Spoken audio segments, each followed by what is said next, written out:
दुनिया के सबसे अमीर और शक्तिशाली देशों के समूह G20 की 2 दिवसीय बैठक भारत की अध्यक्षता में 9 व 10 सितंबर को संपन्न हुई। भारत की राजधानी दिल्ली को ऐसे पहले कभी नहीं देखा गया। ऐसा लग रहा था जैसा कि भारत गरीबी से मुक्त हो गया हो। फूलों फव्वारों से सजी राजधानी दिल्ली में 1,30,000 पुलिसकर्मी व अर्धसैनिक बल और एंटी ड्रोन प्रणालियां लगाई गई। G20 में कुल 19 देश शामिल हैं। नंबर वाइज हर देश इसकी अध्यक्षता करता है। पिछली बार 2022 की अध्यक्षता इंडोनेशिया में बाली में 15-16 नवंबर में किया गया था। इस बार की अध्यक्षता भारत के पास थी। G20 क्या है? G20 के अंतर्गत किन किन मुद्दों की चर्चा होती है? इससे देश और विश्व को क्या फायदा होगा? भारत के लिए G20 की क्या उपयोगिता है और विश्व को इसकी जरूरत क्यों पड़ी? भारत ने अपनी अध्यक्षता में कितने रुपए खर्च किए? आइए इन सभी मुद्दों को विस्तार से जानने की कोशिश करते हैं। President Murmu herself was seen in a beige sari with a contrasting turquoise border.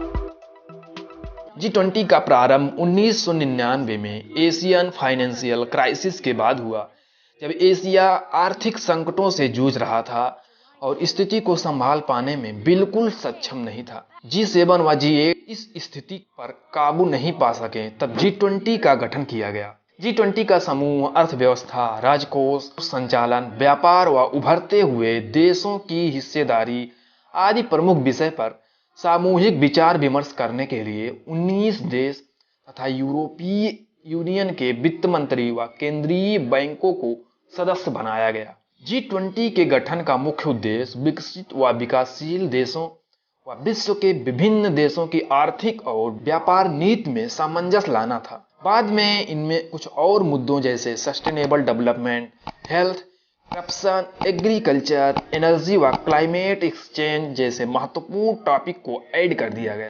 2008 में जब अमेरिका में वित्तीय संकट शुरू हुआ, तब अमेरिका के 2 बैंक दिवालिया हो गए। उस समय के तत्कालीन राष्ट्रपति जॉर्ज डब्ल्यू बुश ने इस स्थिति पर काबू पाने के लिए G20 का और विस्तार किया। G20 के इस विस्तार ने अमेरिका के वित्तीय संकट से उबरने में काफी हद तक मदद भी की और बाद में इस स्थिति पर काबू पाने में काफी हद तक सफलता भी मिली। द्वितीय विश्व युद्ध के बाद दुनिया में सबसे भयंकर तबाही साल 2019 में कोरोना के कारण देखने को मिला। कोविड ने लगभग हर एक देश को प्रभावित किया। कोविड के माध्यम से शिक्षा, स्वास्थ्य, व्यापार, कई चीजें प्रभावित हुई। केवल भारत में ही नहीं बल्कि विश्व के अधिकतर देशों में कोविड ने अपना कोहराम काफी तेजी से मचा रखा था, जिससे अधिकतर देशों की स्वास्थ्य सेवाएं बद से बदतर हो गई थीं और कोविड के कारण भारत की भी स्वास्थ्य सेवाएं काफी बद से बदतर हो गई थीं और भारत में ऑक्सीजन की कमी के कारण काफी ज्यादा मौतें भी हो रही थीं, जिससे ऑक्सीजन की कमी की आपूर्ति को करने के लिए अधिकतम देशों ने आकर भारत का साथ दिया। इसमें सऊदी अरब ने लगभग 80 मीट्रिक टन तरल ऑक्सीजन भेजकर भारत को आर्थिक मदद के रूप में मजबूती प्रदान की। इसके अलावा और कई देश जैसे अमेरिका, फ्रांस, रूस आदि देशों ने भी भारत की आर्थिक मदद की थी। जब भारत में कोविड वैक्सीन की शुरुआत हुई, तब कोविड वैक्सीन के माध्यम से अधिकतम देशों की मदद भी की थी। और अफगानिस्तान में जब अमेरिकी सेना अपने देश वापस चली जाती है और तालिबान के शासक अपने देश पर शासन के लिए आगे आते हैं, उस समय अफगानिस्तान भुखमरी की मार झेल रहा था। बाद में भारत ने अनाज को भेजकर अफगानिस्तान में इस भुखमरी से निजात पाने में काफी हद तक सहायता भी की थी। तुर्की में जब भूकंप आया तो वहां पर कई लोगों की जानें चली गईं। इस स्थिति को देखकर भारत ने अपनी मेडिकल टीमें और भी खाद्य पदार्थों को भेजकर आर्थिक रूप से तुर्की की मदद भी की थी। G20 की यही खासियत भी है, जब एक देश किसी भी आर्थिक स्थिति या किसी भी प्राकृतिक आपदाओं से जूझ रहा हो तो अगले देश को आगे आकर उसकी आर्थिक स्थिति और प्राकृतिक आपदाओं में उसकी मदद करनी चाहिए। लेकिन वहीं रूस और यूक्रेन को युद्ध को काफी समय हो गया। इस स्थिति पर अभी तक कोई भी काबू नहीं पाया गया। हालांकि 2022 में जब G20 की बैठक हो रही थी तब इस स्थिति पर काफी फोकस किया गया, लेकिन बाद में इस युद्ध का कोई भी हल नहीं निकला, जिससे अभी तक रूस और यूक्रेन इस युद्ध की मार को अभी तक झेल रहे हैं। भारत में G20 के इस बैठक में दक्षिण व विकासशील देशों के मुद्दों पर काफी जोर दिया गया। भारत के शेरपा अमिताभ कांत ने कहा, हमारी प्राथमिकता सतत विकास लक्ष्य को बढ़ावा देना है, क्योंकि 169 लक्ष्यों में केवल 12 ही लक्ष्य पूरा हो पाया है। ऐसे में हम लक्ष्य से बहुत पीछे हैं। इसलिए सतत विकास लक्ष्य को बढ़ावा देना, स्वास्थ्य व पोषण आदि महत्वपूर्ण पहलुओं पर ध्यान देने की जरूरत है। अब एक महत्वपूर्ण बात पर चर्चा कर लेते हैं। भारत ने G20 की अपनी अध्यक्षता में भारत की राजधानी दिल्ली को सजाने के लिए लगभग कितने रुपए खर्च कर डाले। एक रिपोर्ट के मुताबिक G20 के इस बैठक में भारत ने अपनी राजधानी दिल्ली को सजाने के लिए 4,254 करोड़ रुपए खर्च कर डाले। इस खर्च में दिल्ली सरकार के खर्च को भी शामिल किया गया है।